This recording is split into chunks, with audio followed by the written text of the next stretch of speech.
Alors, bonjour, bienvenue dans ce nouveau module de la formation du détecteur. Aujourd'hui, on va regarder ensemble l'intérêt, l'importance de polariser la communication de votre entreprise que vous êtes en train de reprendre, que vous avez ou que vous visez. Il est toujours très intéressant d'ailleurs de regarder dans un des potentiels possibles, c'est le potentiel de polariser la communication d'entreprise. On va essentiellement s'adresser à des entreprises qui vont être des entreprises en B2C. Okay, on ne va pas être sur du B2B, on va plutôt utiliser cette stratégie dans des entreprises qui vont s'adresser à un large public. Et encore, on pourrait le faire en B2B sur certaines niches, dans certaines cibles. Ce n'est pas toujours le cas, mais c'est parfois le cas. Pour attirer à vous, il faut repousser. Pour attirer à vous, il faut repousser. Tel un aimant, l'aimant, vous savez, il a le pôle positif, mais pour qu'il ait un pôle positif, il faut qu'il ait un pôle négatif. Quand on dit qu'on va être magnétique par rapport à sa clientèle, l'image, la métaphore, elle n'est pas là pour rien, elle est là parce qu'elle est vraie, parce qu'elle existe. Il faut toujours repousser une partie de sa clientèle pour en attirer une à nous qui soit beaucoup plus engagée dans le produit, dans le service que l'on va vendre. Quand on cherche à plaire à tout le monde, voici ce qui se passe. Il se passe ça. Il se passe ça.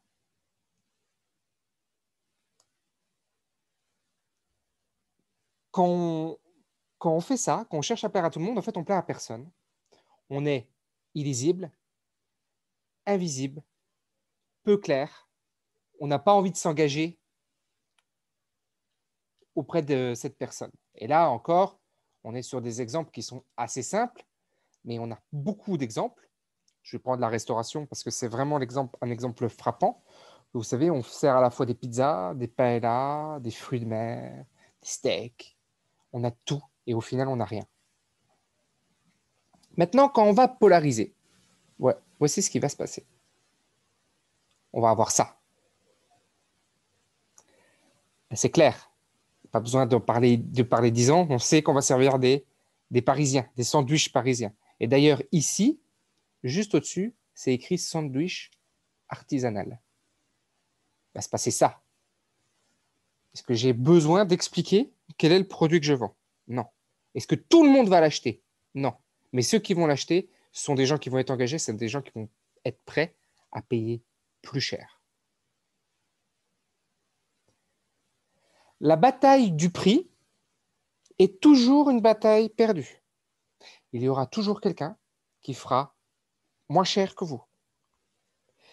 La bataille du prix, c'est le symptôme d'un manque de différenciation. Lorsque vous vous basez sur votre prix pour vous différencier, c'est que justement, vous n'avez rien d'autre pour vous différencier. Mais la bataille du low cost, c'est forcément une bataille perdue. Aujourd'hui, les fournisseurs, le monde dans lequel on vit, c'est un monde qui va en augmentant. On a très très peu d'inflation actuellement, on est presque même en déflation, d'accord? Mais ce n'est pas pour autant qu'on n'est pas soumis à une inflation dans le marché. À l'inverse, un positionnement clivant va vous permettre de créer une communauté. C'est ça qu'on veut. Une base de fans? Mieux, des ambassadeurs. Je vais vous donner un exemple. Exemple extraordinaire. Alors, à l'heure à laquelle je tourne cette vidéo, je ne sais pas si Trump va être réélu ou pas. On est en plein dans le décompte, mais on s'en fiche du résultat. Ce que l'on veut, c'est voir ce qui se passe réellement. Ce qui se passe réellement, c'est que c'est sûr que Trump, il a besoin de plaire au maximum de monde. Mais dans sa minorité à lui,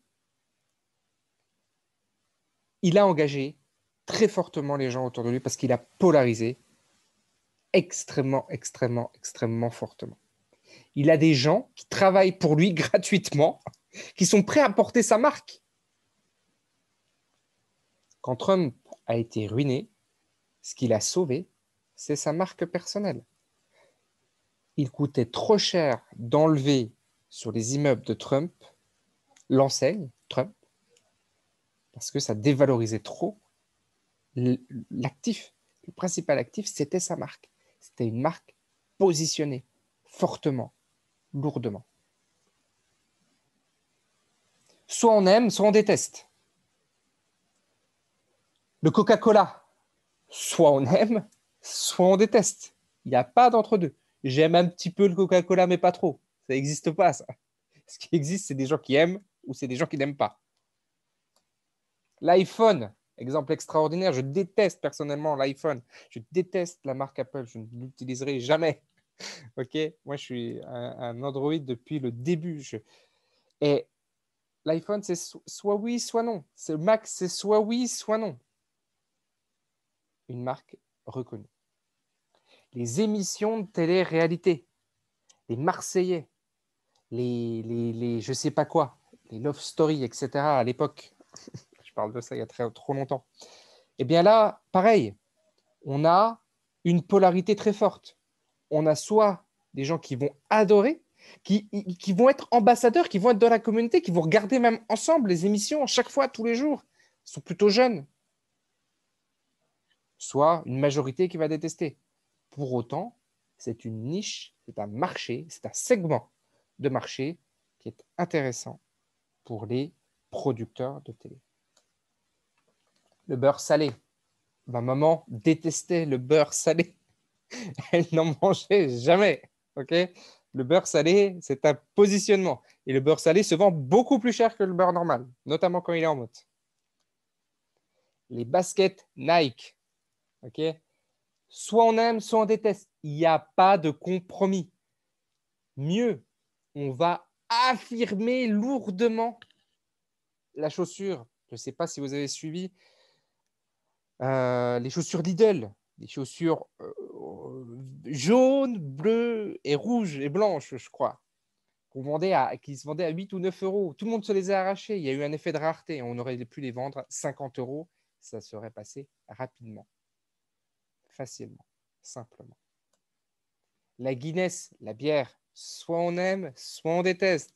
Pareil, une marque de bière qui est la plus successful qui existe dans ce monde. La BMW M5. Soit on aime, soit on déteste. Mais on est positionné, on est clivant. Si on souhaite être consensuel, voici le résultat. Le résultat, c'est qu'il n'y a pas de valeur. Il n'y a pas de valeur aux yeux du client. Il n'y a pas de valeur perçue. Et comme je vous l'ai dit tout à l'heure, on va se battre sur une seule chose, le prix. La glace vanille, la glace consensuelle, et encore, il y a des gens qui n'aiment pas. Mais on va dire que c'est la glace la plus consensuelle qui existe. Et c'est la glace la moins chère. C'est la glace qui n'a pas de valeur, justement. Elle est pas, j'allais même presque dire, elle n'a pas de goût. Si, elle a le goût de la vanille. Il y a même des glaces vanille extraordinaires qui se vendent cher. Pour autant, la glace vanille, dans sa globalité, dans le marché de la glace, c'est pas une glace top. On va plutôt préférer la glace à la pistache, la glace à la passion, des glaces clivantes, mais qui vont se vendre beaucoup plus cher.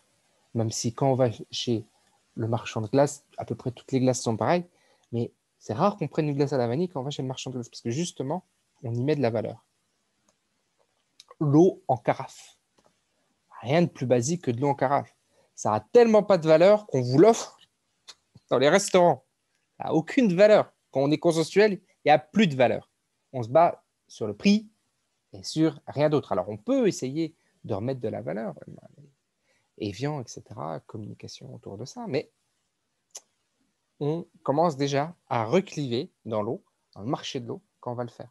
J'ai oublié le nom de la personne qui dit Rosanna, la marque Rosanna.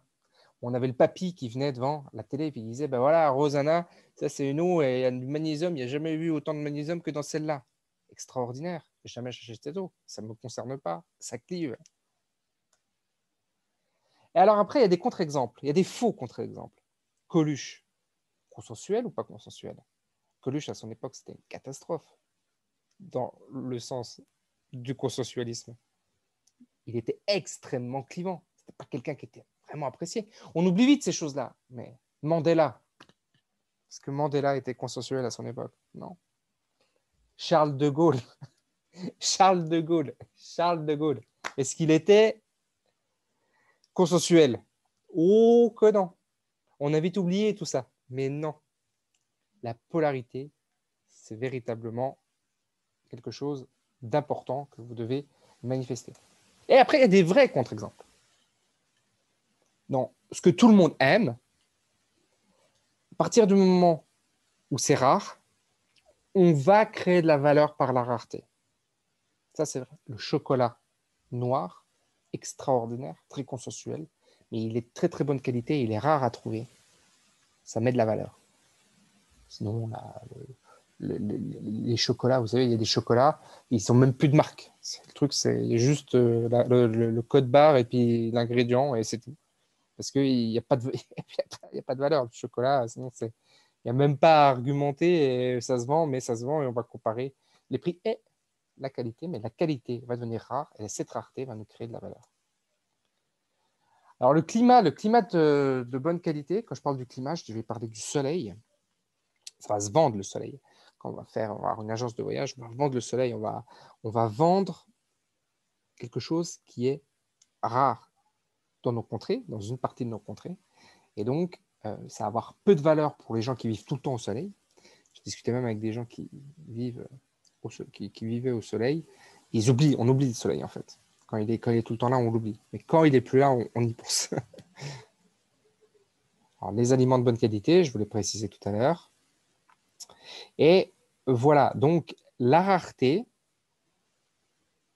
va créer de la valeur. Et cette rareté va pouvoir être créée par une augmentation de qualité sur vos produits. Je pensais d'ailleurs notamment à Ben Jerry's, par exemple, qui vend la glace vanille avec, et dedans, ils y ont ajouté des cookies, enfin, ils ont tout un tas de gammes de glace, mais vous voyez, ils mettent des vaches, etc., etc. Et c'est encore une fois des choses, vous allez me dire, c'est pas clivant, réfléchissez bien. Quand on parle de polarité, on parle du fait de s'adresser à une communauté particulière, à un segment particulier, à l'exclusion de tout le monde, tous les autres, de tout le reste. J'ai un autre exemple qui m'est venu avant-hier ou il y a quelques jours, où je partage une de mes vidéos YouTube sur LinkedIn et j'ai 2 réactions. C'est extraordinaire parce que c'est la vidéo sur, je sais plus, sur la prise de risque. Et j'explique, est-il risqué de prendre une entreprise? Et j'ai fait une vidéo assez étonnante parce que j'ai pris l'axe de partager le voyage à Istanbul. Je suis encore à Istanbul actuellement. Et je le fais sous forme de ce storytelling-là, voilà, en le racontant et en prenant un exemple de ce voyage, en expliquant le voyage et en faisant une transposition par rapport à l'entreprise. Et j'ai eu 2 réactions. J'ai eu une première réaction que j'ai tout de suite enlevée puisque je sais ce que je fais et je sais que je polarise. Et la personne me dit en gros, monsieur, ici, ça n'est pas Facebook. Ça fait 30 ans que je suis au tribunal de commerce et chacun son métier. Enfin, voilà, il me sort un truc un peu jugeant, pompeux, intéressant. Et que je supprime. Et à côté de ça, j'ai quelqu'un d'autre qui me met un commentaire top, qui me dit vraiment, c'est très sympa d'écouter vos voyages, vos histoires, etc. Est-ce que c'est bien vous? Et qui cherchait à en savoir plus. Et donc, on a là une polarité qui va se faire. Il y a des gens qui vont détester et ils vont même me le dire. Puis il y a des gens qui vont adorer. Et c'est parfait, puisque si on prenait cet exemple de la reprise dans une notion de marché, avec une vente de formation, par exemple, derrière, eh bien, je vais agglutiner, magnétiser une communauté de personnes qui a les mêmes valeurs que moi, qui a les mêmes pensées que moi, qui va se comporter comme moi ou qui souhaite se comporter comme moi, qui souhaite atteindre un résultat que j'ai déjà, qui s'identifie dans tous les cas à qui je suis et qui va donc me suivre. Et puis tous les gens qui ne vont pas s'identifier à qui je suis vont être repoussés, vont partir et c'est très bien puisque je n'en veux pas. Dans l'accompagnement, par exemple, je n'en voudrais pas et donc je cherche absolument à polariser. Et vous devez faire la même chose dans vos entreprises. Vous devez polariser. Et cette polarité, elle est intéressante parce qu'elle va vous inciter à chercher quelque chose qui est important, qui va être la création et la nouveauté, la nouvelle communication. Alors, il y a quelque chose d'intéressant que vous pouvez faire, c'est aller sur le site de Culture Pub, qui est une émission qui est très, très ancienne. C'est mon premier apprentissage marketing, c'était quand j'étais gamin, c'était en regardant Culture Pub, qui venait tard sur M6 le soir, avant des émissions qui étaient interdites en moins de 16. Et c'était véritablement intéressant de regarder Culture Pub parce qu'il y avait beaucoup, beaucoup d'apprentissage autour de ça. Et c'est encore valable aujourd'hui. Vous pouvez regarder et vous verrez que ce sont les gens les plus clivants, ce sont les marques les plus clivantes qui ont un succès, un succès fort. Ce n'est pas toujours le cas, mais c'est quand même très, très souvent le cas. Voilà ce que je pouvais vous dire, chers amis. Je vous dis à bientôt pour la prochaine vidéo de ce module. À bientôt. Ciao.